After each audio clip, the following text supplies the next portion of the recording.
Et salut à tous, c'est StyleGeek. Aujourd'hui, nouvelle vidéo. Aujourd'hui, on va parler simplement des erreurs à éviter en tant que débutant qui se lance dans le minage de crypto-monnaies. C'est parti, on commence tout de suite la vidéo. Alors, je vous fais déjà un petit tour des rigs qui sont, on va dire, des déchets pour ces deux rigs là.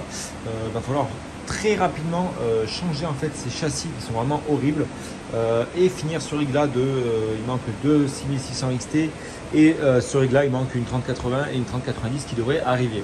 Donc on va simplement essayer de modifier ces châssis prochainement parce que là ça me fait vraiment de la peine, malgré que la 3090 avec les pattes changées tourne à peu près à 124 mH/5 et les 2060 on est sur du 30 mH. Donc vous voyez, c'est vraiment un petit rig, on va dire un petit rig complémentaire. Et là on a un petit rig aussi, donc les 6600 XT 33 mH 55-63, donc c'est vraiment très très bon. Là on a le rig avec les 1660 Ti que j'ai justement grâce à vos overclock pu monter à 29-80 et une des 6 à 30 mH. Donc pour moi ça me convient très bien avec une petite conso à 75 watts, donc c'est plutôt pas mal. Et là on va avoir aussi le petit rig, donc les 5700, les 3060 Ti et la 3080 FE du seigneur qui est là-bas. Ensuite, petit update de ce rig là, donc il y a pas mal de changements sur celui-là. Comme vous pouvez voir déjà, on a les ventilateurs qui font beaucoup moins de bruit. Donc maintenant on a mis des delta qui sont à 4000 tours minute pour cela. Donc ça siffle moins, ça fait moins le bruit de sirène. Donc là qu'est-ce qu'on va retrouver? On va retrouver deux 2080 Ti de chez EVGA. Alors impossible de les monter à plus de 50 mH. Le moindre overclock qu'on va appliquer, on va avoir une rupture et elles vont s'éteindre et le rig va rebooter. Donc si quelqu'un a la solution et peut m'aider sur ce sujet là, il n'y a pas de souci, ça sera très gentil de votre part. Donc là on a le rig avec les 3070 et la 3090 de chez Zotac. Donc ça c'est un rig full Zotac. Et là on a le rig des 1660 Super et TI. Bon, on voit pas trop grand chose parce que voilà, c'est un peu recouvert. Mais voilà, enfin bon, c'était pas ça dont je voulais parler aujourd'hui. La vidéo là c'était vraiment pour vous montrer. Donc là on a le choking qui part en zob.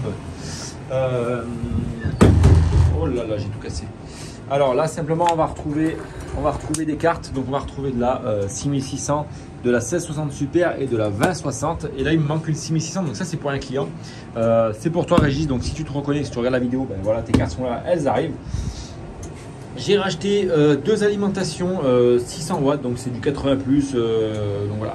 Ça va être à gagner aussi pour le concours des 10 000 abonnés. J'essaie de récupérer un peu de matériel à droite à gauche quand il y a des bonnes affaires. Comme ça, mine de rien, il y aura énormément de monde qui pourront repartir avec justement des cartes et des produits. Donc ça va être pas mal. Même si les derniers ne vont pas repartir avec des cartes graphiques, il y aura peut-être voilà, des 4, 5, 6, peut-être 10 lots. Et des abonnés pourront repartir quand même avec des alimentations, des riseurs, des câbles PCI. Là voilà, un peu de tout. Je vais aussi essayer de faire gagner un châssis à gagner. Donc ben voilà, on va essayer de voir ça avec Pika, voir si c'est possible. Et puis là, on a toujours, vous voyez les petits câbles là. Hop, on a les petits câbles donc du Seigneur, hein, les splitters, donc 6 pins verts 2x8. Et là, le bureau, vous voyez comme c'est le bordel là, il y a vraiment... donc là, on a un peu de bouffe, là, il y a des poubelles qu'il faut que je jette, c'est vraiment le bordel, on s'en fout. Mais voilà, là, on a la petite imprimante qui est en train de nous imprimer des supports, des brackets to SSD. Ça va être justement des petits supports que j'ai trouvé sur Thingiverse, enfin, qu'un abonné m'a donné, conseillé d'imprimer ça, parce que justement, c'est pour tenir vos SSD droit comme ça sur le rig et pour les brancher par-dessus, donc ça va être beaucoup plus simple. Je vous montrerai quand ça sera fini. Ensuite, on passe sur l'ordinateur, les amis. Donc, il y a toujours ma 3080 là qui est en train de miner. Alors j'ai essayé énormément de choses parce que j'ai vu pas mal de choses sur les réseaux, sur les forums, sur Reddit, etc. etc. Alors on parlait d'un débridage des cartes graphiques à hauteur de 100%. Alors pour ma part je trouve que c'est vraiment des conneries, il faut dire ce qui est les amis. Le débridage à 100% ne marche pas. Là vous voyez j'ai une 3080 qui est bridée toujours et elle tourne à 72.35, 71.35. Enfin, voilà, ça varie vachement. Donc là on est sur T-Rex, hein, j'ai essayé le fameux unlockage de T-Rex en double algo, etc. Ça ne marche pas du tout. Pour ma part bien entendu sur cette 3080. Donc j'ai essayé tous les réglages à peu près possibles. J'ai passé 4 heures à essayer de bidouiller dans tous les sens. Pour ma part le mieux que je puisse sortir c'est 73 mH pour 300 watts. Donc il est impossible de baisser la conso. Si je baisse la conso je tombe à 40. Donc voilà, si quelqu'un a des informations sur ça, qui m'en fait part bien sûr et je serai ravi. Donc comme vous voyez on est 6526 abonnés sur la chaîne et donc ça fait plaisir. Alors, donc il y a le forum Discord, enfin le forum Discord, il y a le Discord pour ceux qui ne savent pas, le lien est dans la description. Pensez à vous abonner, ça fait toujours plaisir et on va commencer le vif de la vidéo. Alors c'est une petite vidéo simplement où je vais vous donner quelques erreurs à éviter en tant que débutant. Donc la première erreur, ça va être justement je vais vous poser ici les amis. La première grosse erreur, ça va être justement de venir acheter des alimentations d'occasion les amis. Parce qu'on sait très bien, une alimentation d'occasion, ça peut générer pas mal de problèmes. Et nous, ce qu'on veut sur un rig, c'est d'avoir la stabilité optimale. Et justement, ce qu'on va conseiller, ça va être des alimentations neuves. Donc j'ai mon petit calepin où j'ai noté les choses, du coup, à vous parler. Donc plutôt partir sur des alimentations neuves. Quitte à payer un peu cher au début, mais le mieux ça va être vraiment partir sur des alimentations neuves, donc soit en ATX, soit en serveur, ou soit en spécial minage comme j'ai mis là-bas. Donc ces alimentations qui vont se retrouver aux alentours des 140-150 € pour 1600 watts. Et justement le deuxième point, ça va être pour les erreurs à éviter, ça va être de mettre une alimentation un peu surdimensionnée par rapport à la consommation du rig, parce qu'il ne faut pas faut toujours laisser une sécurité, on va dire, sur l'alimentation de 30 à 40% pour éviter qu'elle meure, elle décède prématurément. Donc là, vous voyez, sur ce rig, on a 300, 400, 500, 600. On a à peu près 700 watts de consommation sur ce rig-là. Bon, il manque 2 cartes, donc on va à peu près arriver à 1000 watts de consommation fixe. Et j'ai mis une alimentation de 1600 watts pour vraiment être sécure et me dire dans ma tête que ben voilà, justement, il y a une marge de sécurité à adopter et ça va me permettre de votre rig dure plus longtemps dans le temps et qu'on ait une vraie stabilité à long terme. Et justement, ça permet d'éviter de faire mourir votre alimentation prématurément. Donc sur tous mes rigs, j'ai surdimensionné un peu les alimentations. Comme ça, au moins, on est tranquille. Ensuite, donc ça, c'était les deux premiers points qu'il fallait éviter. Ensuite, le troisième point qu'il faut éviter quand on est débutant. Malheureusement, là, moi, je l'ai fait, donc ça va être un très mauvais exemple. Mais justement, c'est pour vous montrer. Va falloir éviter de connecter ce câble SATA là sur vos gros GPU. Donc, tout ce qui va être... donc déjà chez Nvidia, ça va être tout ce qui est 3060 Ti, 3070, 3080, 3090. Même sur les 1660 Ti, 1660 Super et 2060, il faut vraiment éviter de le connecter en SATA. Mais vous pouvez le mettre en Molex ou en 6 pins si jamais vous avez des câbles qui sont assez... si vous avez assez de câbles pour justement brancher en SATA, enfin en Molex ou en 6 pins. Donc évitez absolument de brancher ça en SATA. Même si là je l'ai fait. Mais voilà, ça va être modifié très bientôt parce que du coup j'atteins une alimentation 1000 watts à la place de celle-ci. Ensuite, qu'est-ce qu'on a d'autre? On a justement ne pas négliger le refroidissement des cartes. Alors ça, pourquoi? Il y en a plein qui vont me demander pourquoi il faut bien refroidir ces cartes. Alors tout simplement, un rig où les cartes sont bien refroidies. Donc là, vous n'êtes pas obligé forcément de mettre des ventilateurs derrière. Mais si vos cartes, elles sont suffisamment espacées comme ceci, vous avez un flux d'air naturel qui va se créer en fait avec les ventilateurs pour dissiper la chaleur. Et plus vos cartes vont être collées, moins les ventilateurs vont pouvoir aspirer de l'air frais pour refroidir la carte.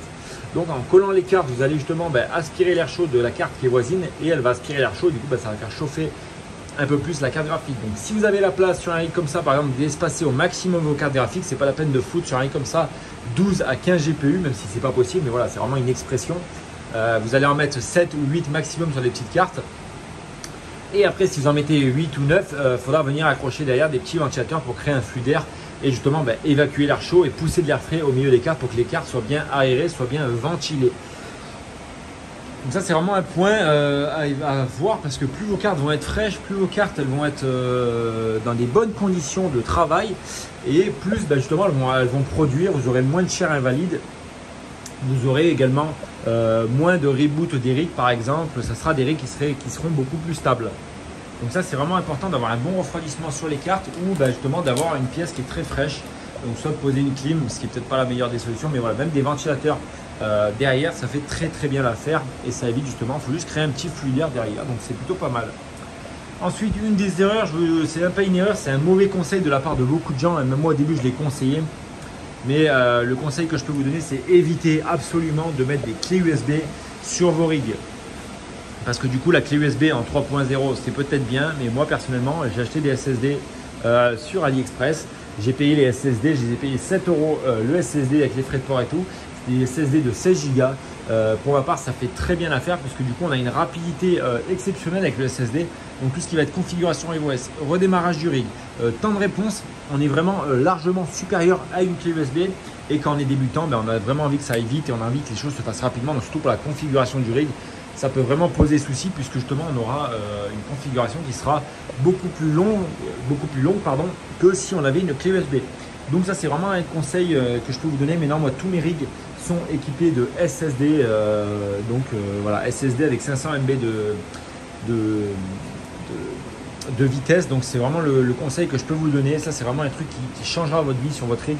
Mettez-moi des SSD bordel et arrêtez avec les clés USB. Surtout que les clés USB supportent très mal la chaleur. Alors que le SSD, c'est connu pour tourner H24 dans les ordinateurs. Et donc, ça sera beaucoup plus stable et durable dans le temps qu'une clé USB. Moi, j'ai eu énormément de clés USB qui ont lâché. C'était des 3.0 que j'avais payé une quinzaine d'euros. Donc, ça me faisait mal aux dents. Et là, depuis que je suis passé en SSD, j'ai plus un seul souci, les amis. Ensuite, le conseil que je peux vous donner, le dernier conseil pour faire cette vidéo aux débutants, n'allez pas acheter, je vous l'ai conseillé il n'y a pas longtemps, enfin, c'est même pas un conseil, c'était parce que justement, j'avais de disponibles des cartes mères comme ça gaming qui marchent très bien. Personnellement, j'ai rien contre les cartes mères gaming. Vous voyez là on peut mettre 6 ports plus un port ici, mais en fait ce qu'on va avoir c'est que les cartes mères gaming elles vont avoir une très mauvaise gestion du bus mémoire concernant les PCI. Donc moi je vais vous conseiller justement de ne pas utiliser ces cartes mères là et de plutôt utiliser des vraies cartes mères minage. Déjà elles sont beaucoup moins chères. Vous voyez, des cartes mères minage comme ça, donc déjà elles sont beaucoup moins chères. On n'a pas besoin d'aller rajouter, trifouiller dans le BIOS au niveau de la modification des vitesses et de certaines données que je vous avais fait la dernière fois en vidéo sur cet écran là. Et voilà, cherchez bien vos cartes mères gaming, ça sera beaucoup plus simple. Et ça je vous garantis de partir sur une carte mère mining qui sera justement fait pour. Et on n'aura en fait pas de soucis derrière pour tout ce qui va être gestion des ports PCI, etc., etc. Vous verrez que c'est beaucoup plus facile de travailler, de commencer sur une carte mère spéciale mining. Sur ce les amis, c'était Stay Geek. J'espère que cette petite vidéo vous a plu. Je vais bientôt tourner une nouvelle vidéo sur le nouveau local. Et en tout cas, j'espère que la vidéo vous a plu comme je vous l'ai dit. Et moi je vous dis à très bientôt. C'était Stay Geek. Ciao.